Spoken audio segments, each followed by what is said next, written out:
What is good, everybody?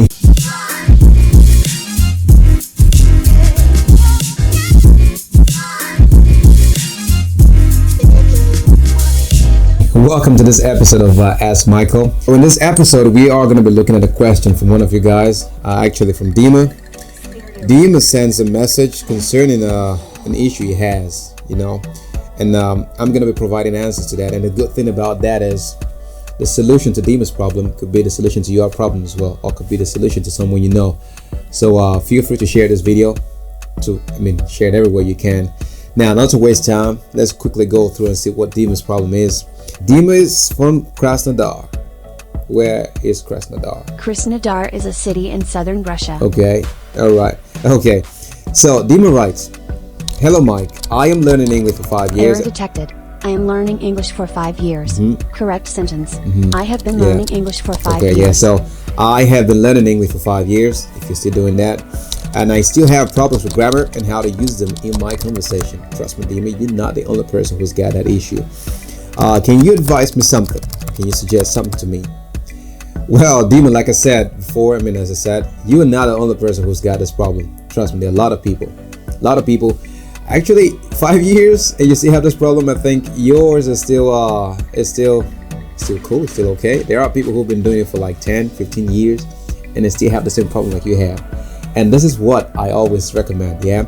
The thing is, you have to focus on areas where you have issues. Yeah, you have to focus on areas where you have issues.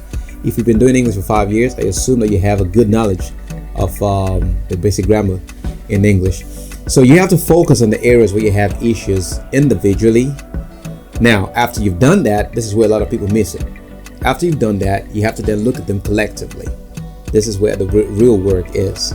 Because it is cliche that you have a lot of people just do it individually, answer questions in books, and then they forget that in reality, these things are combined, these grammar rules are combined to make complex sentences. When you speak in reality, you make complex sentences. Now, if you cannot combine them, if you cannot look at them collectively, then you're going to have issues using them in your everyday conversation. Let me give you an example. Let's say you have problems with,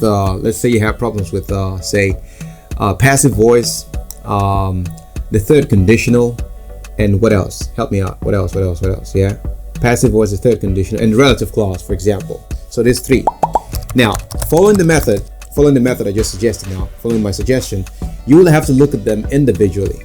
Say you tackle third conditional first, then you look at the relative clause, and then you tackle passive voice also individually. Now, after you've done that, you have to then combine them and see how they work together. Yep, that is the hard part. And a lot of people I don't know if they intentionally skip this part or they just don't know. But this is where you get to know how they work together. Now, let's look at an example sentence. Yeah, let's look at an example sentence. Say a sentence like, let me try to come up with something. If I had not eaten the soup my wife cooked, she would not have let me talk to the man whose car I wanted to buy. My God, that's a hell of a sentence. Okay, let's look at that again. If I had not eaten the soup my wife cooked, or if I had not eaten the soup that was cooked by my wife, oh, that's better.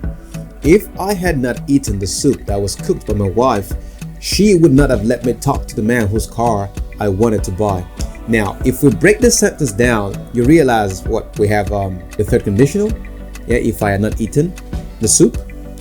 And then we have a relative clause that was cooked by my wife in the conditional. So basically, the conditional is like the big, the conditional encapsulates. New word detected. Okay, yeah, explain that, yeah. Encapsulate. Encapsulate. Yeah, To enclose in or as if in a capsule. Yeah, so thank you very much. If the conditional encapsulates every other grammar there. So we have, if I had not eaten the soup, that is a conditional sentence. And then you have, that was cooked by my wife. That was cooked by my wife is a relative clause that tells you the kind of soup we're talking about. Yeah?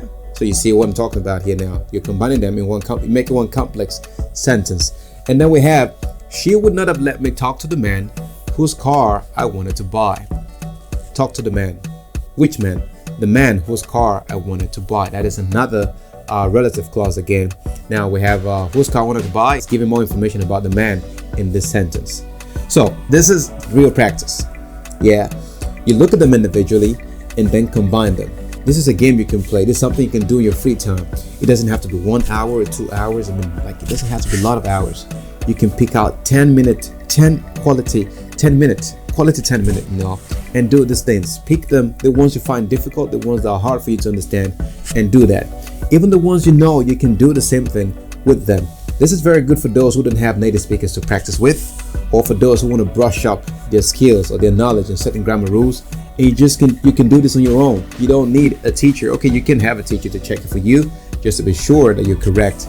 But with your level, with 5 years of experience with learning English, and for those who have more, even those who have less can do the same thing.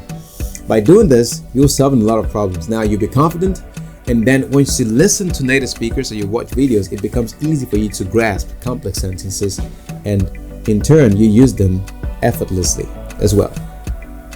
Easy peasy lemon squeezy. So basically, Dima, that's my advice for you. And by the way, you should send me an invitation. I don't think I need an invitation to come to Crossing Door. I really want to know what you guys have there, and I'd like to visit. So for any other person who's got the same issue like Dima, do the same thing.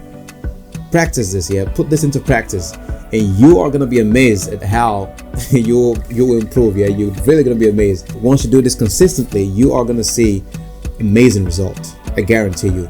If you don't, give me a call and I'll buy you a box of chocolate. I am proud of you. No, I'm just kidding. I guarantee it's gonna work out. Put this into practice and put in the comment section below. We all can benefit from it. In the meantime, take it easy. I'm out.